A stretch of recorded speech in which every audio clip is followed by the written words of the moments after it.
Good morning, everyone, and welcome to our final presentation for the Green Week. I'm Stephanie Giles from the Green Committee, and we hope you've enjoyed our first ever Green Week. If you attended all 4 webinars this week, then you will be entered into the drawing for the Google Nest thermostat. The winner will be announced via email later today, so stay tuned. Now, on to our finale with Chloe Chapman and Hannah Brugman. Chloe is the program manager and Hannah Brugman is the program director of new initiatives at Build It Green. Build It Green is a nonprofit organization and a longtime proponent for catalyzing change for how we design and build homes to be healthier, more efficient, and better for the environment. If you have any questions for Chloe or Hannah, please put them in the Q&A box. Thank you so much, Stephanie. We are so excited to be here. As Stephanie said, I'm Hannah, and this is Chloe. We have a presentation that we're going to share with you today. However, we've been on Zoom now for over a year. We wanted to start mixing some things up a little bit. So we do have slides, but they're going to be a little DIY so that you can actually interact with us. So we're going to put a link here in the chat. Please click that link if you can, and it will take you to our slides. We will be driving them so you can follow along. If it's easier for you, you can go ahead and just put that browser window right over our faces. You don't really need to see us if you don't want to. You can follow along with the slides, but keep Zoom around if you have questions to put in the chat. Feel free to do that. So we will be sharing slides. We will be driving them, but they'll show up not in Zoom, but in your browser. So go ahead and click that link, put your name in, and I'd love to have everybody take maybe 30 seconds to try to do that. Mitch, it looks like you raised your hand. I don't know if you can type a question or ask a question. Forget how that works on webinar. Maybe type your question. You need the link. Okay, let me put the link in here again. There, Chloe just did it. I dropped it. Chloe's put the link. Okay, it's in your pod. You should get a little pop-up on your browser and you can put your name in if you want. You can put a fake name if you're feeling adventurous this Friday morning. You made it all the way to Friday. Congratulations for that. Although I know as realtors, sometimes Friday maybe feels more like Monday. Awesome. Mitch, I'm glad you're in. You should be seeing a slide that says the title of this session, which is The Intangible Value of Place. We'll go ahead and wait another minute or two just because as people join, they're going to be super confused about what we're doing and we want to keep everybody ticking along here with us. So for the last few folks who have just joined, Chloe, do you mind reposting the welcome slides and link? We're going to be doing slides in a slightly different program so that we can get interaction from you. You'll have a chance to kind of tell us who you are, what you're interested in, your experience with green building and things like that. So link has been posted again in the chat. I think we can probably get going then, Chloe. You're on mute. Yeah, great. Okay, great, fantastic. Okay, so thank you again for everyone being here. Welcome to our session, The Intangible Value of Place. We are thrilled to be part of Orange County Realtors Green Week and want to give a special shout out to Simone, your Green Chair this year, and Elsie Sanchez for inviting us to meet you all. We have a fun and interactive session, as Hannah said, so please get comfortable. We want to make this interactive and fun. So let's get started. All right.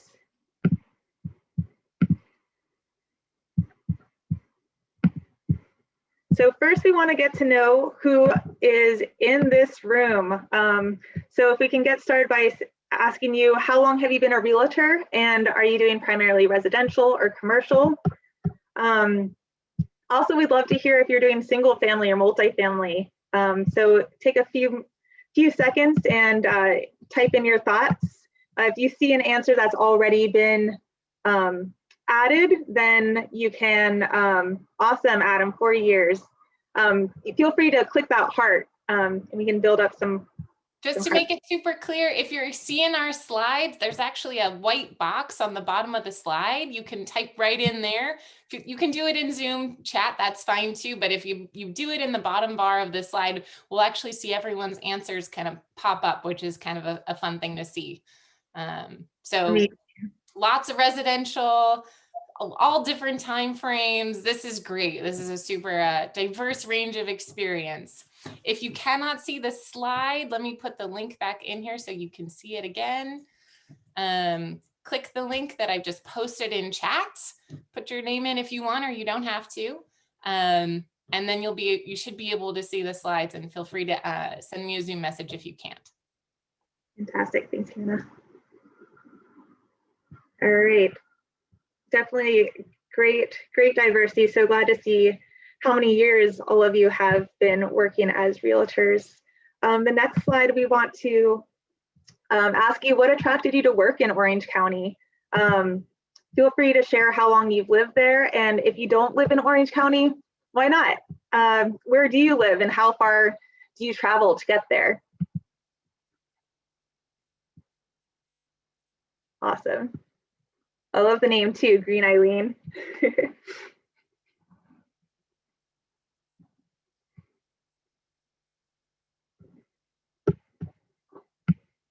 Wow, this is great. Folks from a long time, folks that are new. I see a born and raised. I see a New York City with 50 years in the OC.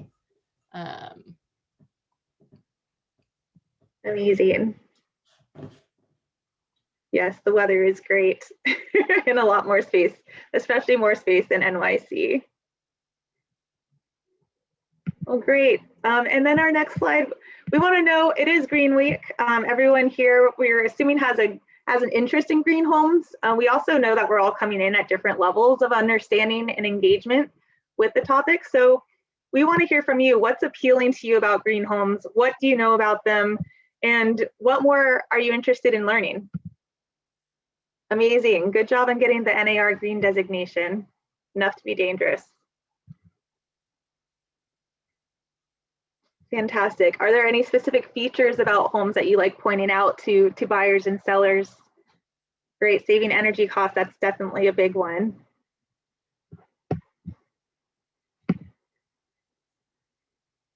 Okay, interested in green ADUs. We'll definitely be getting into some of that. And Lily, new to you, that's great. Thanks for being honest. And it's, yeah, there's a lot to learn in this area. So we're happy to have you attend Green Week and engage.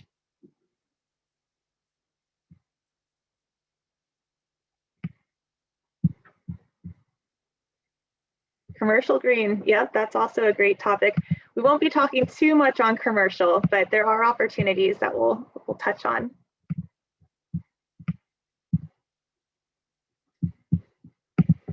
Okay, well, fantastic. Thank you all for being here. Oh, and last slide, sorry. And how much do you know about ADUs? I know some of you mentioned you're interested in green ADUs. This is a new, not so much a new thing, but it is a hot topic in residential. You might have even attended an earlier session with John Shipman talking about ADUs. Let us know what you know so far about them. Nada, great, not much, okay. That's also good to know. Yep, every city has different codes. We'll get questions from clients. That's a good one. That's what we like to hear. Yeah, definitely. And does anyone have an ADU or live in an ADU? We always like to kind of know how closely people know of the topic too. Okay.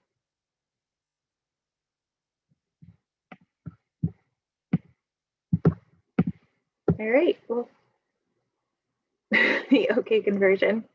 Good to know. All right. Yeah, there's 3D printed ADUs. There's a lot of really interesting, cool technology out there. Awesome. Well, we're really happy to have you all here. And again, thank you for attending this session. We're going to be spending this next hour talking first about what makes Orange County unique and special. A lot of you have been living here for quite some time, so I'm sure you know a lot more than we do. Hannah and I are both not from Orange County, but we did a little research ourselves. We'll then go into how ADUs can help you realize the potential of your neighborhoods. And lastly, talk about the role you have as a realtor in all of this.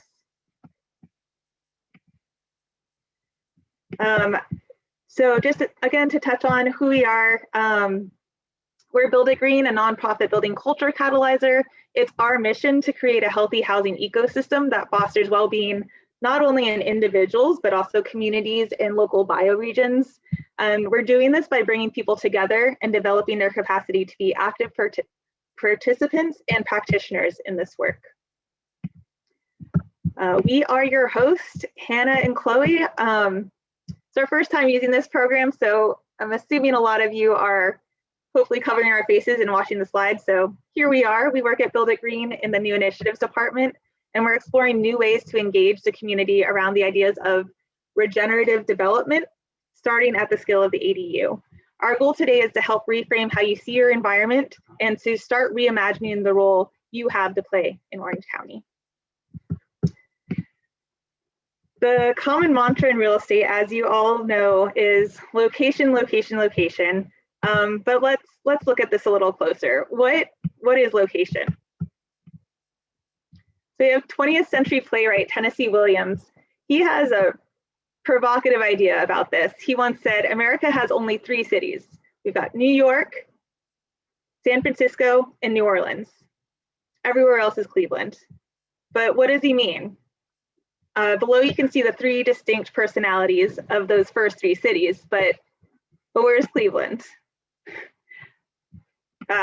Cleveland, at least in terms of how Tennessee Williams sees it. So he's speaking to the monotony of cookie cutter towns and places that can be everywhere and nowhere all at once. It's an evocative statement that also states that there are places out there in our country that are nothing special or unique. And I personally like Cleveland, and I don't mean to bash it in any way. But that's how Tennessee Williams saw it. So we have, let's take a look at the first 3 cities that Tennessee Williams talks about. We have New York. It has very distinct seasons. It's surrounded by water. There's pockets of beautifully landscaped parks for recreation and solace. We have a very tall and famous skyline, different neighborhoods with very distinct personalities. And it attracts people from all over the world that work here, live here, visit here. It's really a cultural playground. 36% of the people are foreign-born, financial capital of the world, big with healthcare, and of course, famously, real estate. Then we have San Francisco. It's also unique, but in a very, very different way. Its seasonality is not as extreme. It has a milder, cool climate. It's famous for Carl, the fog that rolls in. It's common to need to wear a light jacket. It's a coastal city on the bay. It has parks, wharfs with sea lions and cliffs and beaches, and also has distinct neighborhoods and a very famously photographed red bridge and very steep streets, and also a very diverse people. It is home to the first Chinese immigrants, and it's famous for technology, innovation, and tourism. Next, this might look familiar to some of you, but we want to go into the uniqueness of Orange County and what makes it special and unique. So we go back thousands of years ago when there were just an estimated 200,000 people, indigenous tribes living on the land, making their homes with grass and animal skins, going to visit their neighbors in Catalina Island on canoes to trade and barter, spending most of their time outdoors. Then we have the Spanish and Mexicans coming to Orange County. There's some missions being built. There's cattle ranching. Cattle are then replaced with sheep because there's now a demand for textiles. and the moderate weather has encouraged the growth of orchards. So Orange County was then very big with agriculture in the mid 1800s, with ranching, wine and raisin grapes, barley, corn, and lots of trees. Orange County, it gets its name from the oranges that used to grow here, as well as walnuts and apricots. And then I'm definitely oversimplifying all this, but then we have black gold is discovered. Oil is a resource that is discovered, and then oil wells pop up all over the OC, and that's pretty much your skyline for a good 30 years. Highways are developed, lots of development, lots more people are moving to the area. Of course, famously, you have Disneyland, and today Orange County is home to more than 3 million residents. So from 200,000 to 3 million, you're going to have a lot of growth and development. Also, we want to highlight some of the natural environment and unique features of the OC. You know, you're right on the coast, you have Pacific Ocean, the coastal plains of the LA Basin, you're at the foothills of the Santa Ana Mountain Range.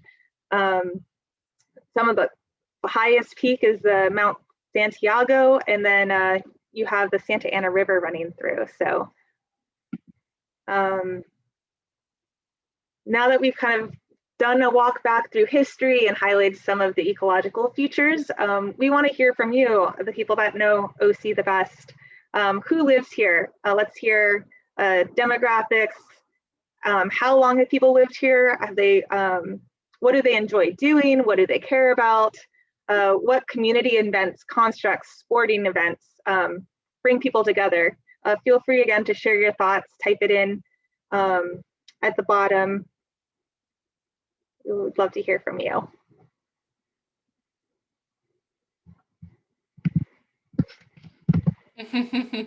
Disneyland. It's a great first one.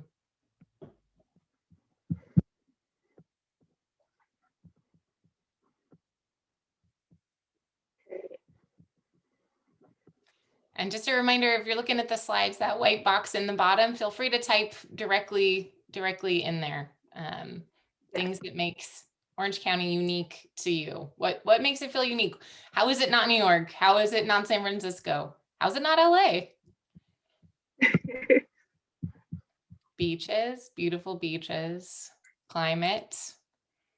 I love this one about diverse ages, old and young. I love that. The land of Botox and Bentleys. I love some good alliteration. That's great. Lots of natural areas, open space, going to the beach and going to ski on the same day. It's comparatively boring. I don't know if that makes the OC unique.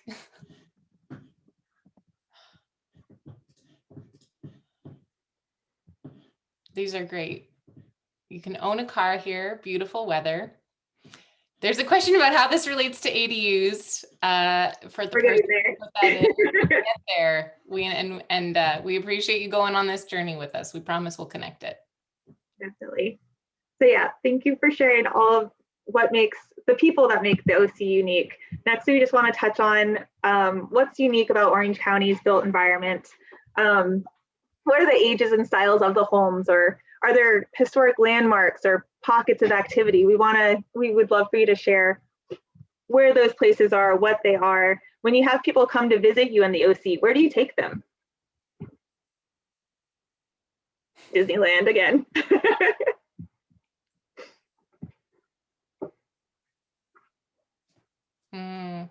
I love the small town feel.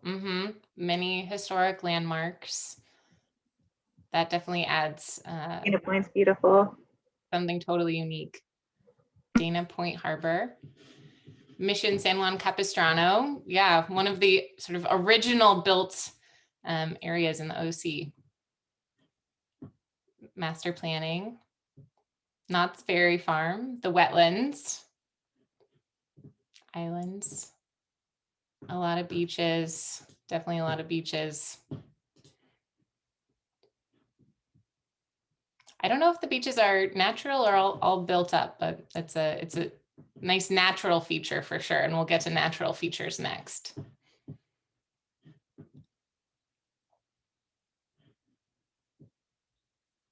Los Rios Street. Okay, great. There's a lot of everything from planned communities to special entertainment events to small downtown areas that have been sort of organically developed, small donut shops. So it's the full range of totally new developments to historic developments, things that are big like Disneyland, things that are small like little downtowns. There's a real range in the built environment here. It looks like very interesting. Thank you. Thank you, everybody. And like Hannah mentioned, we also want to know, I know we touched on a little bit of the natural environmental features that we researched and learned about Orange County, but again, what are some of the natural environmental features? I know we've talked about beaches. What are some of the best outdoor activities to do in Orange County? What conditions make for a great day? What's the climate like? What's the weather like? Yeah, and this is our last question. So all about the natural environment, climate, that's a big one. Yep, it's got some of the best weather there is. Open space, that is true. That's awesome.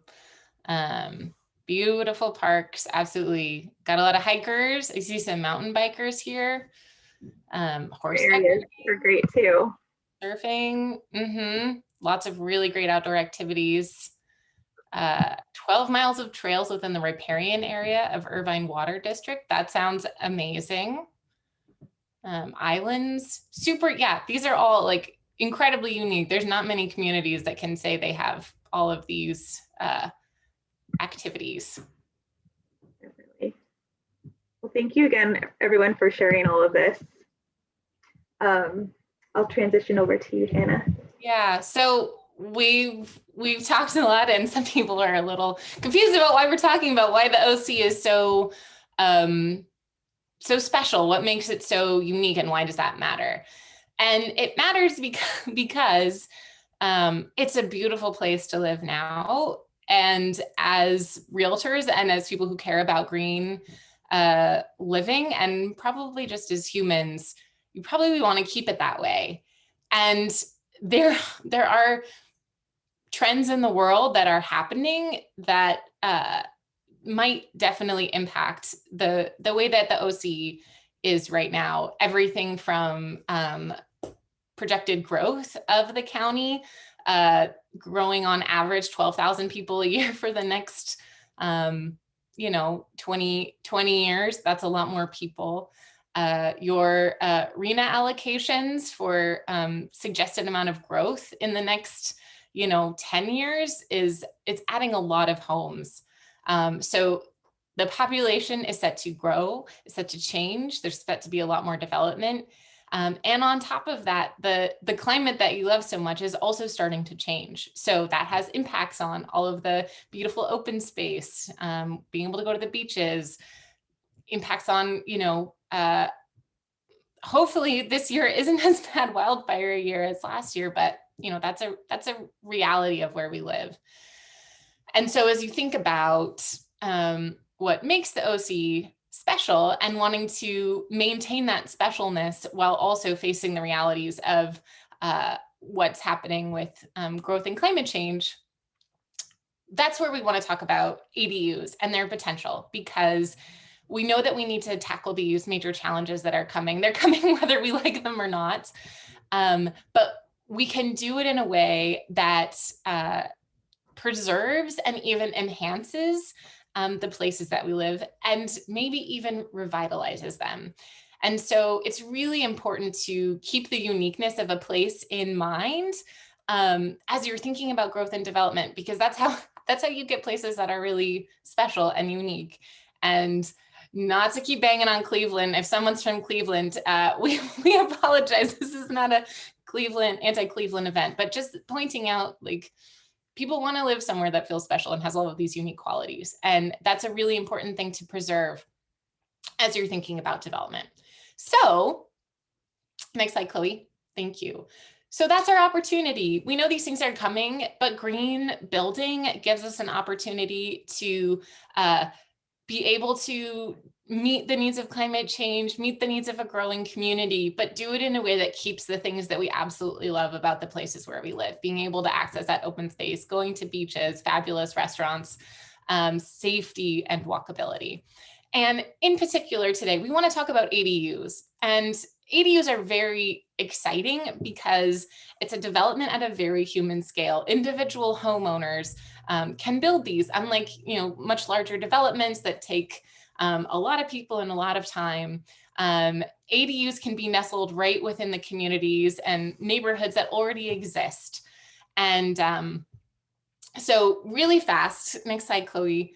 Before I talk too much about ADUs, I want to make sure that everyone knows what I'm talking about. So ADU stands for accessory dwelling unit. There's a ton of names for these things. They're, casitas and in-laws, and I'm sure you've probably heard the whole thing.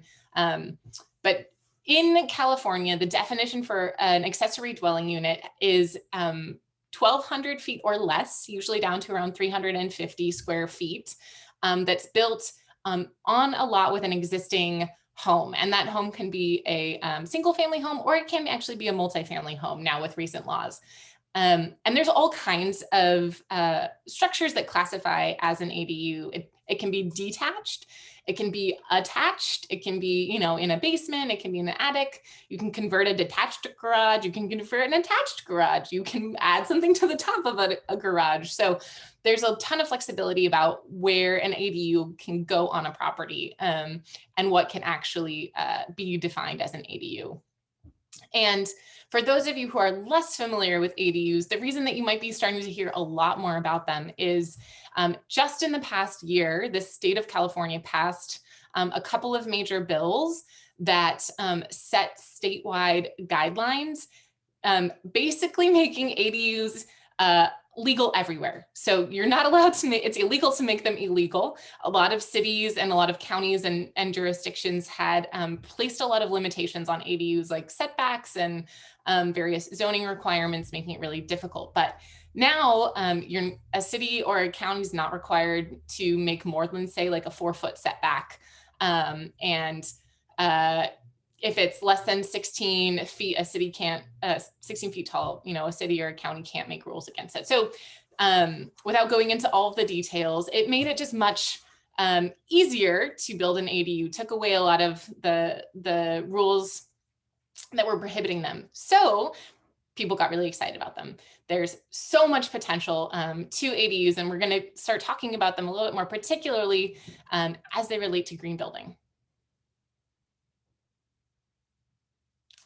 So there's, if you haven't heard that much about ADUs, or even if you have, there's things about ADUs that are both explicitly greener, and there's things that are sort of implicitly greener that you wouldn't necessarily expect. So for example, for individuals, affordable housing is a major issue in California, as you may know. And what constitutes affordability is actually a pretty high bar for a lot of people. In many communities, based on median income, only like the top 10 to 20% of people who live in that community can actually afford to buy a home, and even rents are, as I'm sure you're aware, really out of touch, out of reach for a lot of people. So ADUs, because you don't have to buy the land, you only have to build the building. And in some cases, if you're converting a garage, it can be even less because you already have a lot of structure there. It's just much more affordable to build them. And you can put them in places where there already are fabulous services. There's already bike paths, there's already roads, but without a ton of intense impact because they're spread throughout a neighborhood. What we've seen a lot, particularly in COVID, is interest in ADUs to give a lot more flexibility to families. I'm sure some of you out there have children, you have older parents, you want to be close to them, you need extra space for the kids, you need an office to escape to, you need just a little bit more space. And so what's fabulous about ADUs is they give that flexibility, not only for right now what you need, but okay, maybe it's your office now, and in 5 years you're going to rent it out, and that'll be a source of income, and maybe that'll help. Like my aunt and uncle had a little tiny ADU in their backyard, and it helped put their daughter through school. So they give families just much more resources. They can also even be a shared asset in a neighborhood, which again makes them greener because you have multiple uses of a space as opposed to a single space. So instead of everybody building, say an extra guest room ADU, we've heard lovely stories of one person will build one, and then everyone in the neighborhood will share that as like the space that their families come to stay when they're visiting. So tons of benefits to individuals in ADUs that again do help make things greener because you're cutting down on transportation, you're cutting down on needing to do a ton of soil disturbance or other kinds of things. But because they're very small, they have a lighter impact to use less water, use less electricity, use less land, etc. I started to kind of get into the community benefits, and you can see them here. Keeping families close together while giving them privacy. That's definitely something that a lot of people love about ADUs, is you can be close, but not too close, keeping a little bit of space. And it's a way to also bring diversity into a neighborhood that might not have it otherwise, creating housing opportunities that are maybe at different cost levels. So, if you have an aging parent, maybe it's a place for a caretaker to live where they don't have to commute a long time, but they can kind of have their own space, and they can be really near at hand to support. For homeowners who might be older and no longer retaining income, it might be kind of difficult for them to keep up their home. But if they built an ADU on their property, that's potentially a way to have them continue to bring income into their household, which allows them to keep up on their home so they can do upgrades like making things more energy efficient, improving the quality of the things that they're using, hopefully, being able to use less toxic materials, etc. So those don't necessarily sound green from the outset, but it allows for the kind of social connection and caring that actually really help make communities thrive. And some of the things that you said earlier, making them feel safe, having that great age diversity, they can really enable that. Lastly, some explicit things that make them green. It makes it so that you can get a little bit more density without crazy density and without sprawl. So you're able to keep access to open space while having a lot of lots that are actually really underutilized. They can be in neighborhoods. A lot of cities and counties are really encouraging development of these things in areas that are really close to transit. So for example, I live up in the Bay Area. The city of Berkeley doesn't require additional parking for ADUs that are developed within a mile of a BART station or some other kind of major transit port. The idea being it's actually going to cut down on traffic and congestion if you allow more people to live within access to public transit. So it just makes everything more accessible to a larger number of people, reduces sprawl. And as I mentioned, it's a smaller footprint.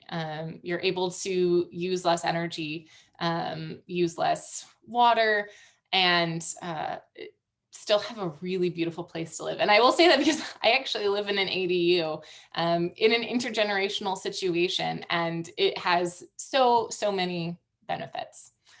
I do want to touch on a little more specifically, Chloe, if you can go to the next slide, some specific things that then you can do actually in a green building of an ADU. So if you have clients who are thinking about this, or if you're even thinking about developing one yourself, there's a lot of resources out there for actually literally building an ADU with greener techniques. So we actually have a system called Greenpoint Rated here at Build It Green that has a whole checklist that helps you see what are all of the trade-offs or things that you could do to make a greener building. And when I say greener in this case, I mean it uses less energy. It gives guidance on like non-toxic materials to improve indoor air quality, improve ventilation.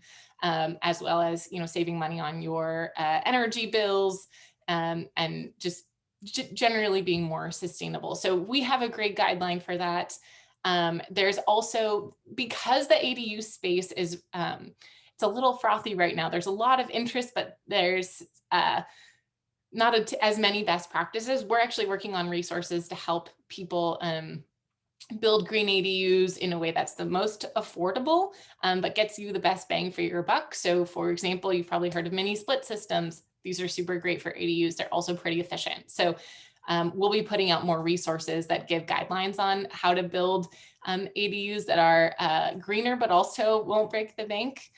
And then just going back to one of the other reasons we talked about helping to identify what's unique about Orange County when you're thinking about ADUs, either advising clients or thinking about them for yourself, is one of the ways to keep Orange County feeling really special and really unique and keeping the character, which everybody really cares about, is to, identify what does make it special and how can I design to continue that. So, or to take advantage of it. So a lot of people mentioned climate. You can design ADUs in the Orange County that you couldn't design in, say, New York, that have, maybe they're a little bit smaller, but that you have really beautiful inside-outside space. You can really take advantage of excellent day lighting. So that gives you tons of energy saving potential, because you can get so much natural light and you don't have to necessarily put in as is expensive HVAC management systems. There might be local supply chains in Orange County that are not accessible other places that help kind of keep the character, whether that's more of a mission style design or materials from local industry that you can repurpose and make it feel really special, while also cutting down on your carbon footprint, because you're using materials that don't have to be transported as far, as well as kind of keeping a really cool story of the area.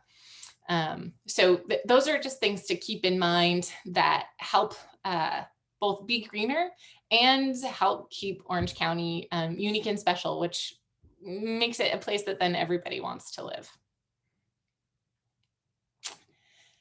So we did say we were going to talk about your role as realtors, because realtors have a really special place in the housing ecosystem. For somebody who's just thinking about getting their first home or getting a new home or just coming into a place for the first time, you're sort of the people who can welcome them. They might be the kind of first face that somebody really gets to meet when they go somewhere. And so when it comes to advocating or just sharing both Orange County and green practices and ADUs, you're probably the first person that someone's going to talk to. And so that's a really special and really important role. And we see at least kind of 3 ways that might show up. And obviously, I'm sure there's a lot of other things too, that feel free to put them in the chat if you have them. But I think a big one is it's just building awareness. A lot of people don't know about ADUs as an option for something that can add value to their property or give them flexibility or allow them to stay somewhere where they wouldn't otherwise be able to afford to stay, or because of health reasons be able to stay. So sharing what makes Orange County special and sharing about ADUs even as an option. And then also sharing about how to make them greener. They don't necessarily have to be super expensive. There's a lot of options. So starting to learn, going into your second role of an educator, is if you get a little familiarity with what some of the codes are in the cities or towns that you sell in Orange County or at the county level, and we will have some resources about those. You can be a great starting resource for somebody to even know where to go to get help or to even think about these things, as well as, at least I know my realtor, which I'm really good friends with because she's amazing. Every house we went in, she's like, oh, you could do French doors here. And if you thought about this, you could, if you put skylights here, you could get beautiful natural lighting. And I wouldn't have thought about those things, but because she introduced the idea to me, she did a little bit of education. Now I'm thinking about doing things in my home that I wouldn't have otherwise. So as you're going into these conversations, just thinking about what makes homes healthy and efficient and letting clients know is a huge role and really valuable. And then lastly, to the extent that you're comfortable being an advocate for the neighborhoods, for keeping things feeling really special and unique, and having access to the things that you love. And also knowing that, you know, there's all of these larger issues at play in the world, and how can we actually do both things, being a partner in making our places special and making it so people can actually live there and keep them really vibrant and thriving and safe and healthy. So being able to connect people to resources or other people that they could talk to, you know, somebody's built an ADU, you've got another client, awesome. Like, let's chat and let's talk about it. And now you've also met us, so you can introduce our resources to folks who have questions about ADUs or questions about green building and want resources that are really accessible. That's what we're here for. So you can always connect them to us. So we have another little interactive piece. I sort of asked this and I said you could do it in chat, but how do you see your role now? You know, is it awareness building? Is it educator? Do you feel like you need more resources to be able to do this? What other things are you thinking about to be able to really unlock the potential of Orange County? It is great now. Maybe it could even be a little bit better if there were more green homes, if people were kind of keeping in mind preserving the things that are wonderful. Need a contractor. Yep, that is definitely connecting to contractors is absolutely an important role. Not sure how much we can help with finding an exact contractor, but happy to try. Want more knowledge and resources. I see some +1s on that. Yep, more education. We're working on it. I am so happy to hear that people are hungry for this. I see some questions coming in. We're almost to the Q&A, so we'll get to those in just a minute. A connector guide to ADU related resources. Awesome. We have some of those coming up for you. Right after this, a few links as well as more that we can share in chat or verbally. Lots of questions about HOA related developments. Awesome. Okay.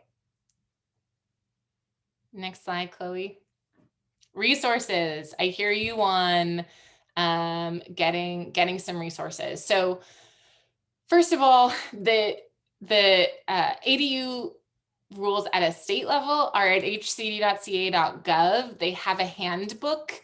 It spells it out in pretty clear language, a lot of what the rules are. So that is a really great place to start to send your clients to for you to take a look at yourself, because the state rules actually are quite powerful, and they trump local rules on things like setbacks, height limits, and some of the zoning questions that we're getting. Chloe has also just put this, the language on the slide in Zoom chat, if you want to just copy and paste, if that's a little bit easier, those links.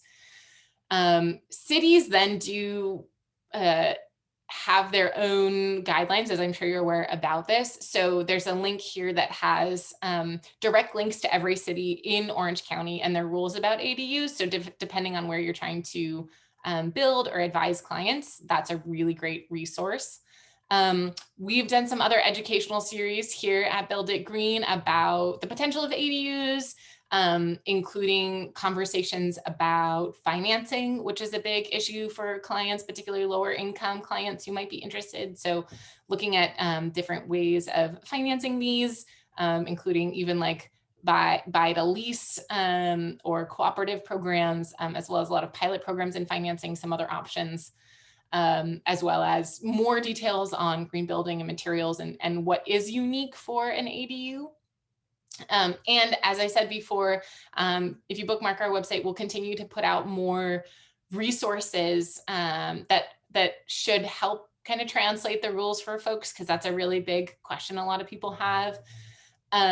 We are working on a few like quick guides about different kinds of ADUs to make sure that the laws are really clear.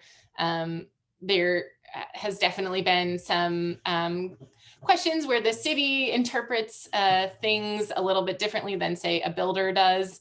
And so we're trying to help bring clarity to that, because cities are still trying to figure out what the rules are. And sometimes everyone's not all on the same page. So there are a little bit of issues there, but that's the end of our presentation as designed. So we'd love to go into questions and answers. Not a lot of them are actually in Q&A. There was some in chat, so we're going to have to, Chloe and I are going to have to scroll up and down. Quick note, Jeremy Lapine says the best contractor in OC for ADUs is HomeKeep Builders. We're not familiar, but good tip. So Arana, apologies if I pronounce your name wrong. I sold a house where the HOA prohibited ADU, so that's where my question comes in. Chloe, are you familiar with the HOA related rules? Yeah, so we've been hearing some of these issues coming up, and a lot of it's because the state rolled out legislation, and then cities are quickly having to adapt. So there's still some misinterpretation of the state law. There are, first and foremost, there is a requirement to allow ADUs on all properties through the state law. And then if you don't meet those mandatory requirements, then you can go with the city interpretation. But they should be able to build ADUs where there are HOAs. But again, I recommend looking at the links that we shared in regards to your specific city ordinance on any language around that. Or you can also contact someone even at the state level too, if they are really pushing back and saying that it's not allowed, to get it not straight from the horse's mouth, but straight from the state's mouth on the AD laws and what should be allowed. You're very welcome. Yeah. HCD doesn't have a ton of teeth to enforce the laws, but they do do some work. And there's a few other organizations, including the Casita Coalition, of whom we are a member, that is working to advocate for builders and homeowners where there is confusion in the law between what cities are saying folks can do and what the state law is. So that's it's still a little bit of a Wild West, but there are more and more folks who are working really hard to make these laws really clear. And Casita Coalition is a major advocate if you have questions or concerns around that. So Abe asked a question up at the top about finding a good contractor to do ADUs. So because more and more people are getting interested in them, more and more people are jumping in to say that they can do them. And the belief is, oh, it's smaller, so this is, it's a lot easier, but there's actually a lot of really unique considerations to take into account for ADUs for a number of reasons. One, just because they're smaller doesn't mean you just auto shrink everything down. There's different requirements about how things fit together. Because you want much more compact appliances usually to fit in a small space. An ADU is required to say have at least an efficiency kitchen to be considered an ADU and fall under the building codes regarding ADUs. They'll probably have more familiarity with what are good compact appliances that can fit in there, ways to approach like HVAC and ventilation, which are super important just from a human health and indoor air quality perspective, as we all know from wildfires, but also from a green building perspective. The efficiency of ventilation and insulation really does impact living space, and in a smaller space, it's actually even more important because you don't get as much natural air ventilation as you do in a larger space. So looking for a contractor who they don't necessarily have experience to be able to think through those things, but ask them questions about how would they approach things like HVAC and ventilation for these smaller spaces, and try to understand what is their familiarity with some of the rules around this, because as some of you are bringing up, things that are technically legal, the city and planning departments aren't always yet on the same page. So finding a builder who can really advocate for what the law actually is another thing that's super helpful. And there's more and more companies that are doing that. And I'm not as familiar off the top of my head with folks in OC. We know more in like the LA area, but we can try to do a little research and let you know. But make sure that you ask those questions to make sure that they're thinking about what is different in a small space and what's different in, say, like a garage conversion where you might have an existing foundation and you might already have electric and water versus when you need to do hookups, because that adds a whole other level of complexity. So next question from Florence I saw was, can you have an ADU of 1,200 square foot plus a junior ADU of 500 square feet? Chloe, do you want to take this one? Yeah, sure. So again, that will probably depend on your city ordinance on what's allowed, but for single family homes, you should be allowed to have 2 ADUs, one being a junior ADU and one being a detached ADU. Yeah. Awesome.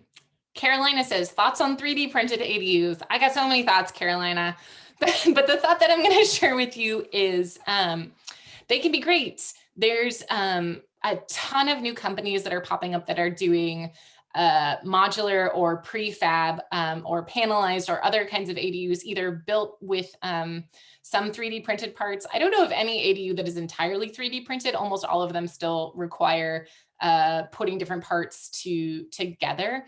But the idea of having one that's pre-built that you can deliver to a site, either it's a volumetric modular, so it actually comes as a house, like it gets delivered and dropped down, are really great for saving time, or if your client is in a neighborhood that noise ordinances, or there's some kind of concern and they have really great access to the area where the ADU is going to be built.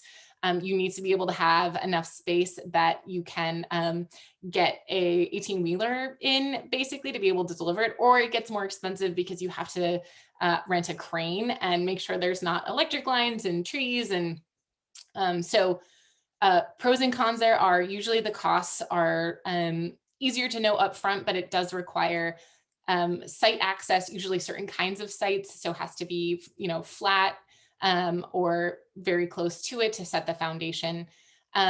Boutique building, so stick built, not always as easy to tell how much it's going to be upfront, but has a lot more flexibility for sites, home sites that might have maybe they're on a hill, or they have more diversity of issues, or maybe you don't have as much access to the backyard. So I think there's some really great new companies building a lot of things that are definitely worth checking out to see if they make sense for you, because you can get both time and maybe not huge cost savings, but some cost savings.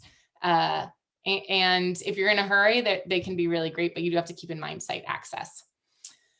Can you discuss the pros cons of manufactured? I kind of just did, tiny homes or tough sheds. So tiny homes are technically different than ADUs because they are on a chassis with wheels. So they have to be able to be moved. You can still hardwire them in with electricity and water, but they have to be able to move, versus an ADU, which is exactly like a regular home on a foundation that doesn't move. It's just smaller.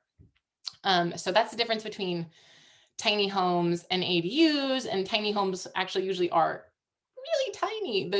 The smallest technical ADU is really usually around 350 square feet, just because of the requirements of what's meant to be included. So if you wanted to be able to move and the space that you have available for building is a driveway, tiny home might be great.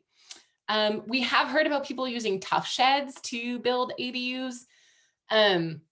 Because ADU really does stand for accessory dwelling unit, we've heard a lot of people using tough sheds to build like an office in their backyard, which is maybe not somewhere that people would stay.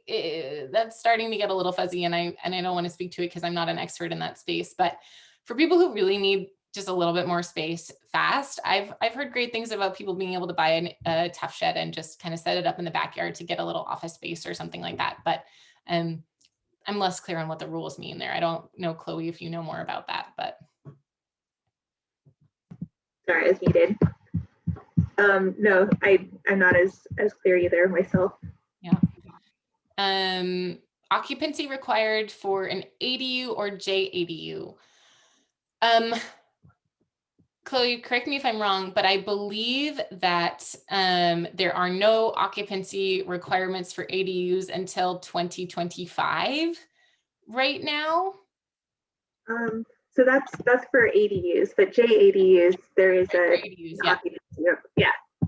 So, and I'm also gonna add a link, a great resource to learn more about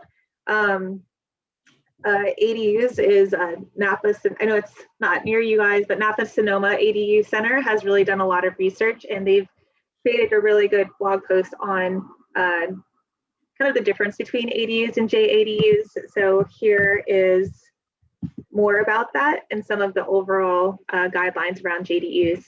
And then Tina, to answer your what is the average cost of a 1,200 square foot ADU, you can expect the price for ADUs obviously are going to range vastly, but there are also calculator tools that have been created.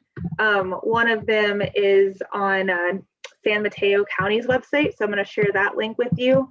Feel free to type in the conditions of your home. Obviously, this is going to range a little bit because it is in a different area. I know that these calculator tools are being adapted in different jurisdictions, and cities are creating them at different speeds. But San Mateo is one of the first counties to develop this tool, so you can kind of get a ballpark on what the budget would look like.